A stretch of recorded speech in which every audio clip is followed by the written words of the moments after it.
नववधू चांदनी ले नवल चाँद को अपने घूंघट में सुषमा सजाए हुए सोख नवरंग से अंग सारे खिले चाँद तारे थे पल के बिछाए हुए जुल्फ में बांध कर स्वर्ग की रोशनी अरे अपने प्रीतम को सजनी रिझाने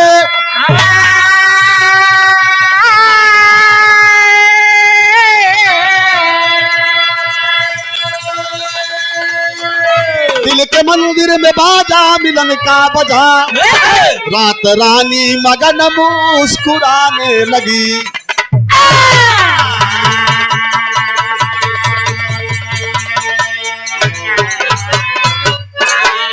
भगवान राम विवाह करके सीता जी को घर लाए, जैसे कि आज हमारे सुभाष भैया दूल्हे राजा सीता जी के लिवा के आयल बाटे घर में। एक विषय होला और कलाकार कोई भी हो जब विषय को छोड़ देता है तो शायद रास नहीं आता है। एक लाइन गीत बा, गीत कौन बा? इतने करीब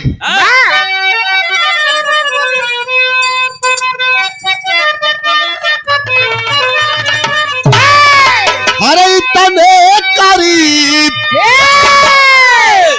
इतने करीब अब इससे ज्यादा करीब और हो ना ना गाना भी चौमाई रहा कि बलम के बांगुड़ बा बारे कभी लोग हम सब मेहरारू के कितना बखान की क्या सुराहीदार गर्दन है, क्या लचीली कमर है, क्या सुनहले बाल हैं, मतलब इनके नक्श से लई के सीख तक क्या गुलाबी गाल है। उमरिया के ध्यान दर ना तो नयका ना रह न दही जवन लगे सोवत भैया। अच्छा तो ये सजिन खींचा मतलब इतना बुढ़ाना ना ही भैया कहा साठा तब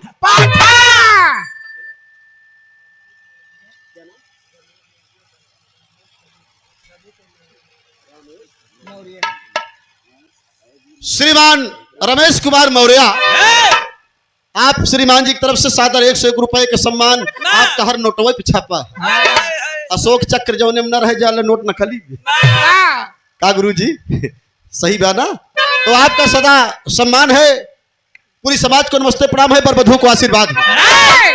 अरे तने करीब आके दगा दे गई मुझे, तने करीब आके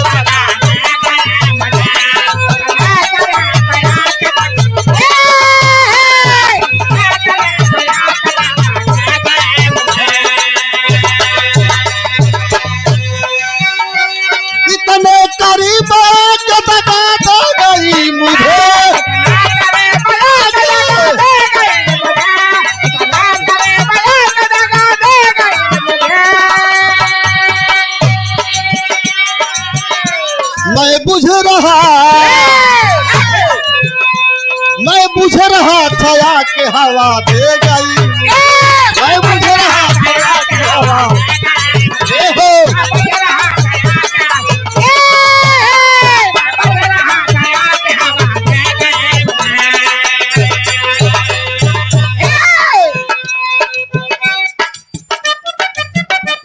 पाके मधुर मकरंद को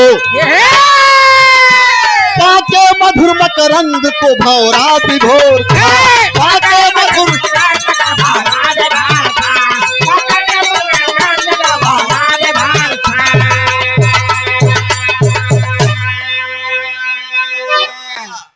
दुनिया के ख्वाब भरते जो उनके भी ख्वाब थे, दुनिया के ख्वाब भरते जो उनके भी ख्वाब थे।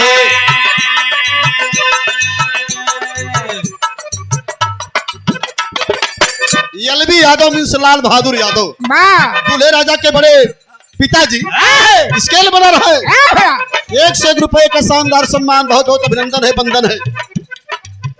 जाएंगे सुना हम सोचे बहुत ले मतलब भैया जी अगले बगले गवैया की खड़ा हुई जाले एक आशा बन गया कि कुछ लई के हाँ नहीं आवा क्या भैया हाँ ना तो सोचा रोका था दुनिया के ख्वाब भरते जो उनके भी ख्वाब थे। निगनैनी की चाहत में नैना शराब थे। पायल बजी अरमान की आसमान हंस दिया। टूटा सारा संशिव का इंसान हंस दिया। प्रतिज्ञा हुई पूरी मिथिला नरेश की। प्रतिज्ञा हुई पूरी मिथिला नरेश की। गरिमा बढ़ाया राम ने अवध के देश।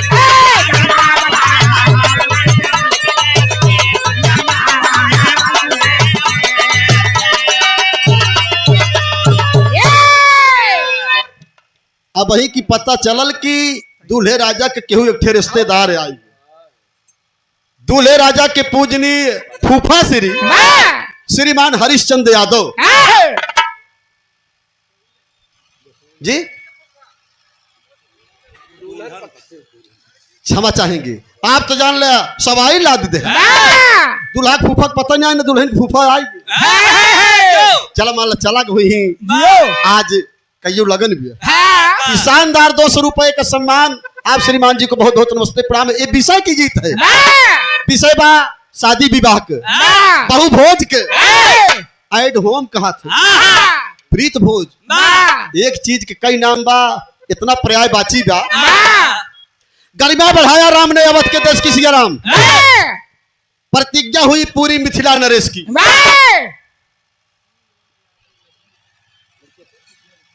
लड़की की तरफ पक्ष से शीलवंत यादव आप कन्या पक्ष से। अरे काहे के भैया राम बहादुर कहाँ गया। यह बात शानदार 200 रुपया के प्यार में हम जानते ही दिल्ली वाली सब व्यवस्था बा। एड होम तो 20 तारीख के बाद हम पहुंचत ही हमारा टिकट हो जाएगा। ये शानदार 200 रुपया के प्यार बा कन्या पक्ष से शीलवंत यादव जी। कोट कोट अभिनंदन बा बंदन बा। लेकिन तर्ज बदल गई है भैया। हम बढ़ गए एक पत्ती। तर्ज है बड़ी सुंदर बाजो भाई हमारे सुरेश भैया गायन। अरे आई लगा रामिया कह दीना ये पिया दीना हो राजा बेनिया डोला।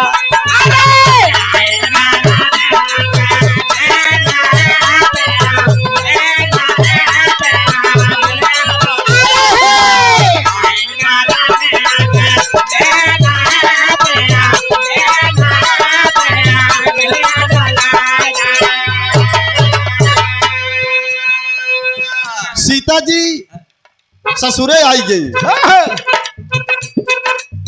आईलिया जो धिया के धाम हो यारे धाम हो सीता बन के दुल्हनिया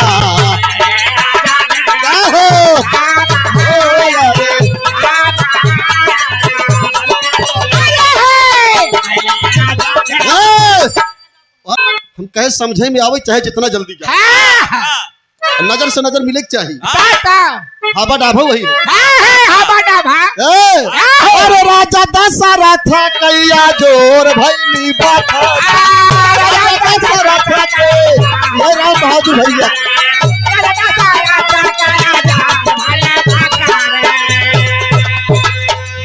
टोली से दुल्हन दुआरावा जब उतरी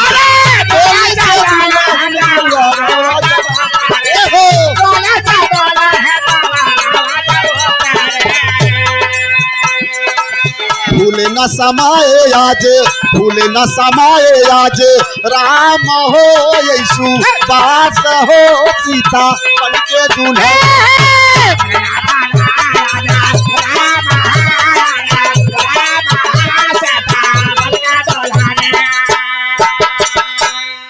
एक दाई तेरी का मतलब एक दाई नजर ऊपर कह रहा बात हम गत शुरू ध्यान बनाए रहा। हम एक बिहारी सब पे भारी। कहाँ गया दरोगा। दरोगा तुहार वाली आई गई गायन। चल ठीक है बोल दो उनके पैसों भैया 100 रुपया के प्यार बा। दरोगा भैया के नमस्ते प्रणाम। आप गीता नगर प्रतापगढ़ से विराह जगत के नहुक हर कोना जानत बाटे। भगवान राम सीता जी जब घर में गई अपने सुहाग कक्ष में भगवान राम पहुंचे सुहाग कक्ष में। दिशा एकदम झलकत बा सामने के दृश्य बा।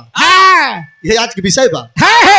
एकदम सीता जी निहारत यहाँ भगवान राम की। भगवान राम पहुंचे सुहाग कक्ष में, जैसे घुघुटे पे हाथ लगाए सीता जी कहीं भैया आप बता चुका है आप पर परेशानी है, ये बता हम समझाते ही लगाइए। ए भैया ये सीता राम की बात यह है, एक शिवराम बतावत है सब अमर पाल नेता कृपा या अमर पाल जब अमर है तब कहाँ के एक पराजय कह पाए आप आज जनकर सब वाली गीत हमारे माता बहन गावत कहा नीचे और नीचे तालुआ के ऊपर घाट बंगला मन भावेला। भगवान राम जब सुहाग काछ में गईले तब का भइल दिन कर मुरझायल ही रजनी अवतार रतिया शुभ आइल बा दिन कर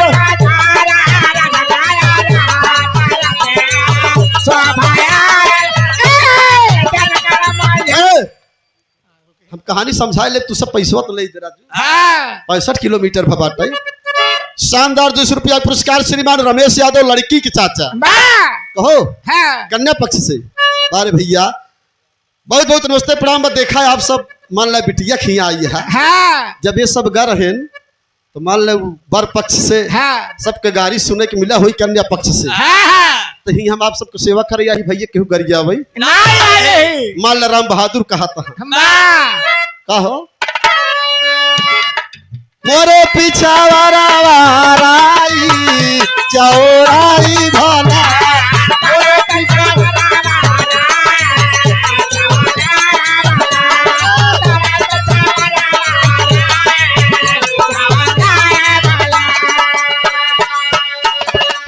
रैया खोटा न गई समझी कई बहिनी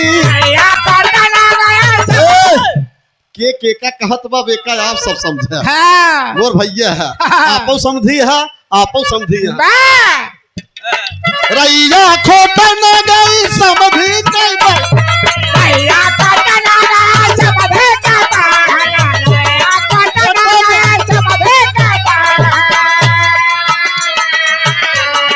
कोनहू के लाग खजुआई चौराई भला और बाद आप सभी आपस समझौता कहा है भैया थोड़ा यार सब हाथ जोड़ते भैया आप सबके प्यार दुलार जमन कहे तब आई जाया बाकी हमारा गाना पूरा करे यार। भगवान राम जब गए सुहाग कक्ष में से जिया पे करो प्रभु मीठी मीठी बतिया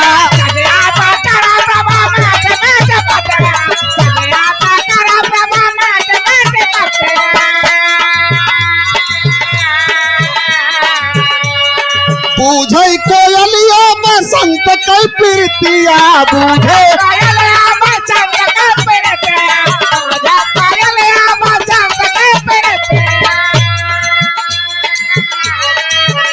अरे निरखई सूरतिया घुघुटवा के कार स्वरूपपुर से आए हैं आप लोग ये के है हुआ जे वन विभाग वाले का नाम रहा उनकर जेलर साहब ना रेंजर हाँ राम सजीव बहुत बहुत धन्यवाद। निरखई सूरतिया घुघुटवा के तार रतिया शुभ आइल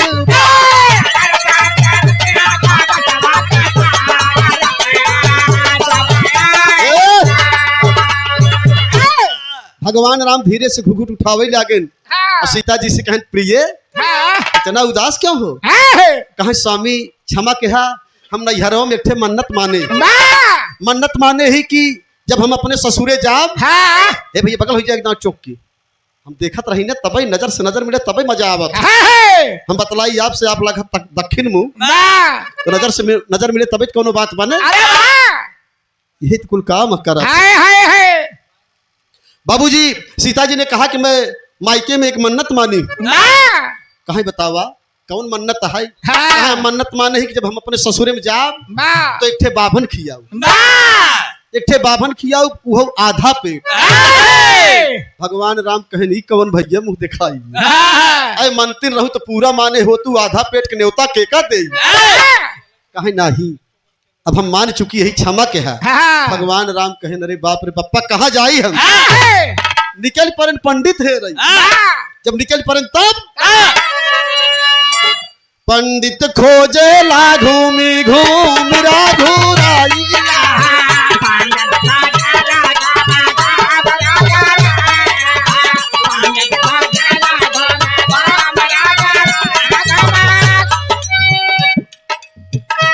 पंडित खोजे ला घूम घूम रघुरैया हो। 1 रुपया के प्यार श्री शोभनाथ यादव दूल्हे राजा के बड़े पिता बहुत बहुत पहले प्रणाम बा कहना बा सारा दिन घूमेन एको पंडित ना मिले तू एक जने भेटाबो के सब समझा कर कब तो कसम बोले हेलो हाँ चलो दो एक जने भेटाबो कहन तो आधी बात कहन आधी भीतर में रह गए कहन कैसे कहन महाराज हम आपको न्योता देते ही है कहन बेटा बोला कहन की चाहे जब चलावई लेकिन इतना ना कह पावे कि आधे पेट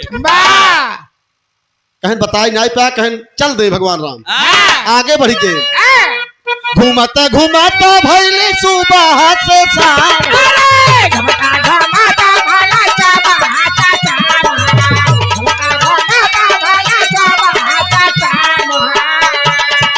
मिल गईले नारद जी बनाई दिहले काम हो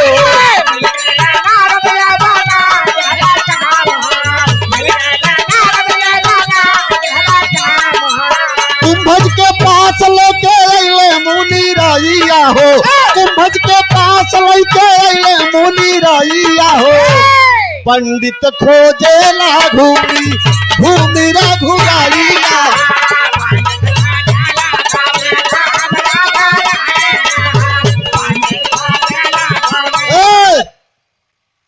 भगवान राम के भेटाई गए नारद कहे नारायण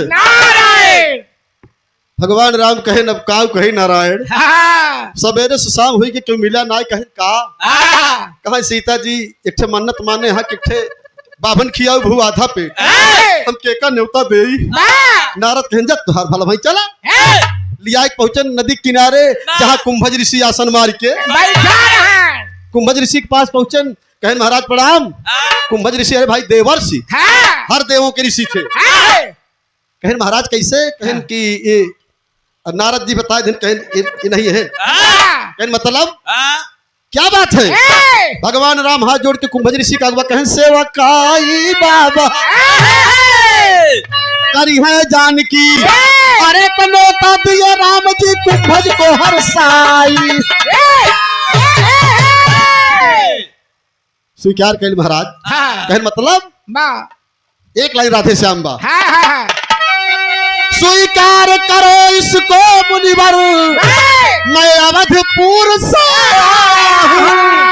अरे दशरथ का बेटा हूँ राम मैं रघुकुल में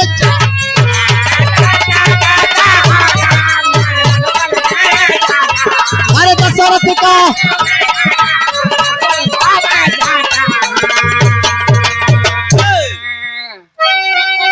हाँ बस थामे सब रुको रहे लगा रहे नहीं मिला रहा करा दशरथ का बेटा हूँ राम मैं रघुकुल में जाया हूँ हम राजा दशरथ की लड़कियां ही हमारे सीता जी एक मन्नत माने हाँ कुंभज ऋषि कहन की महाराज आप चला आवा कल न्योता खाई लो कुंभज ऋषि सुने जबकि आधा पेट के न्योता तब अखिया लाल कर बड़े बदतमीज हो नारद की इशारा भा कहन महाराज माफ कर दे लड़कियां है स्वीकार कर दूसरे दिन ना तीसरे दिन कुंभज ऋषि राम से कहन जाए अजुबई से खाना बनवावे शुरू कर दिया 3 दिन बाद आऊ राम मन मन सोचा तहा कहो अगर इनका पूरा पेट के न्योता दे हो तो मान एक हफ्ता पहले व्यवस्था करे पड़त चला आन सीता जी कहन जल्दी से रसोइया तैयार करा तीसरे दिन ही बनवावा अजुबई से कहा चुप रहा जहाँ रिद्धि सिद्धि के जेटे तहा अच्छे पात्र रही अब ले कुंभज ऋषि आई गए न्योता खाई आई गए बैठ गए भोजन आवत बा दौरी की दौरी दौरी की दौरी दौरी की दौरी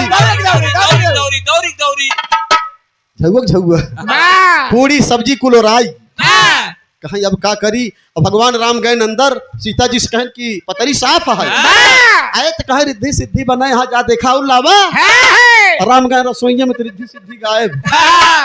कहा के बा आए कहा रिद्धि सिद्धि कहा क्यों ना इन्होंने 3 दिन सुबह आई गई कहीं भागा भैया कहा दलित राज ब्याज उन्होंने दोनों गायब। भगवान राम कहे ना बेइज्जत ना बचे, एक छे बालक रूप बने के गए कुंभज ऋषि बगल की बैठ गए। पतरियम नान हाथ से खाई लागे कुंभज ऋषि कहे लड़के भगवान राम अखिए निकाल लेन ब्रह्मांडवई दिखाई लिया। कुंभज ऋषि हाथ जोड़ लेन कहे अरे भाई अरे बस कहे और खाबे कहे नहीं हम घाई के अरे राम ओ आधे पेट बिना भरन घबराई गए। जब ब्रह्मांडवा देखे नखिया में कहीं चला कहे भाई हमका पानी पियावा। इतना खिया वाला हमार पेट भारी गाइल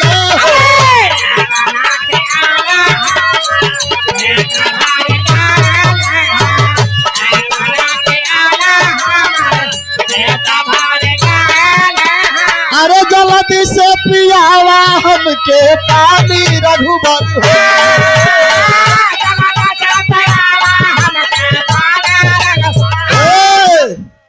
जल्दी से पियावा हमके पानी रघुबर हो कहा हमके जल्दी से पानी पियाओ। भगवान राम कहीं तो का न्योता खाए हम भोजन करें न्योता दे रहे पानी पिए न्योता। अच्छा बताओ भाई आप लोग कि खाना आप खिया खा पानी अंत पिया कहीं जा चला जा फिर समय आए तो का हम पिया दे। कहे राम जी कुंभज से हर साई समय आई जब अरे कहे राम जी कुंभज से हर साई समय आई जब कई के न्योता दे भाई नीर पियाई समय आई।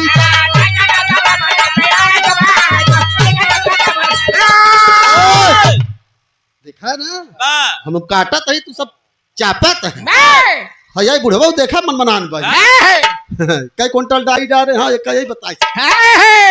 बाबूजी भगवान राम कहन जब समय आए तो न्योता दे दे बाया पानी तो के जब भोजन नहीं आटत सार पोखरा पोखरी ताल तलाई कुल सुखाई जाए जनता हमार पानी पीने मर जाए। कुंभज ऋषि चला गए धीरे धीरे त्रेता बीत के जब द्वापर लाग कोई रामकृष्ण बनन इंद्र के दरबार में दूध रोकवाए देन कहे नवाज के बाद इंद्र के दरबार में दूध ना जाए। इंद्र जी कोपित हो गए पूरा गाँव ने डुबावे चले।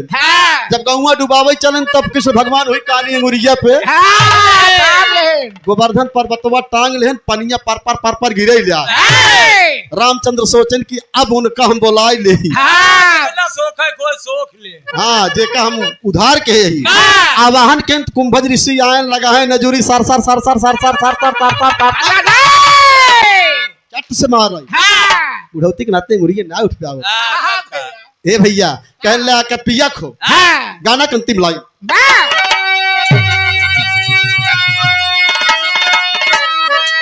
अरे कई के गोवर्धन अरे कई के गोवर्धन करवट हरी पिया वही पनिया अरे तो मिटली सब कई परेशानिया हो जाने दूं।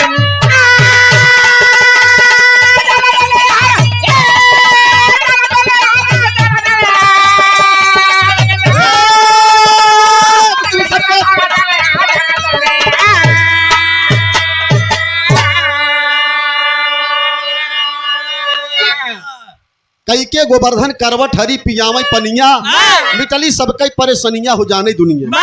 कुंभज ऋषि बोलाई के पानी पियाई दहन कहन जा भी है जान ले पूजा गोवर्धन के चालू करवाए राधा संग काधा जहां बसिया बजा।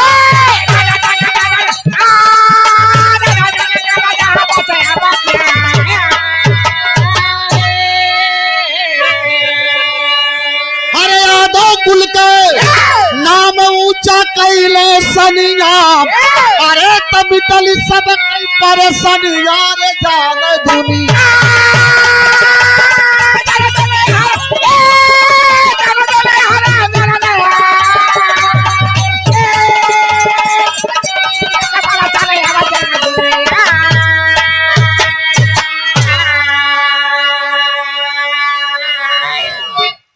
भगवान राम सीता के सुहाग रात कुंभज ऋषि के न्योता गोवर्धन के पूजा वही से तब से गोवर्धन के पूजा चालू। इतना जने कहना है तो ही खानदान के जौने खानदान से कन्हैया जवन छिनरा रहे के बार बहादुर कम से कम इतने जाना कहें सखियन के चीर चोराएं दही माखन चोराए खाएं उनसे बड़ा छिनरा के रहा। हम कहे चीर चोराएं तो केहू का गंदी आदत छोड़ाएं, वस्त्र पहन के स्नान करे के चाहिए, निर्वस्त्र हो कि ना है ये एक आदत सुधारें। और कमन आदत दूठ रहा ना कानी अंगुरी पे गोवर्धन उठाएं, एक ठे मलहा छवात है तो 20 जने उठावत है। उतना बड़ा पहाड़ खाली एक अंगुरी टांग रहन कहता कन्हैया छिनरा रहे तोरे घर से 4 छठ उठा ले रहन का। गुरु बिहारी गुरु गणेश गुरु रामलाल गुड़गांव स्वर्ग राम देव गुरु गया कभी गीत सजावे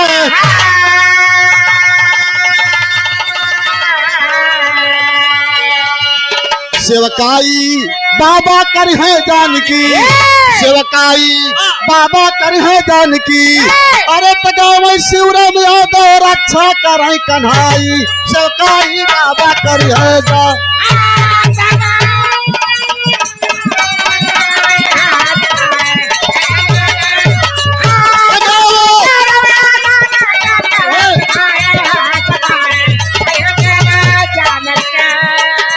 रब ने बनाया मुझे,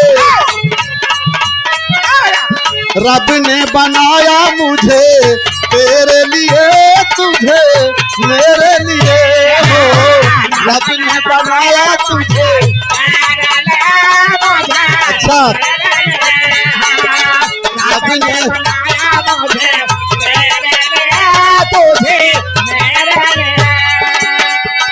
एक बना के 100 टुकड़े किए,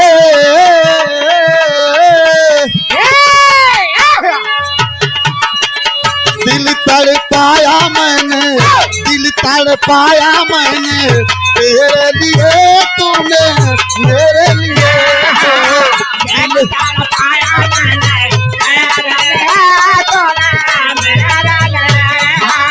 दिल तड़पाया मैंने मेरे लिए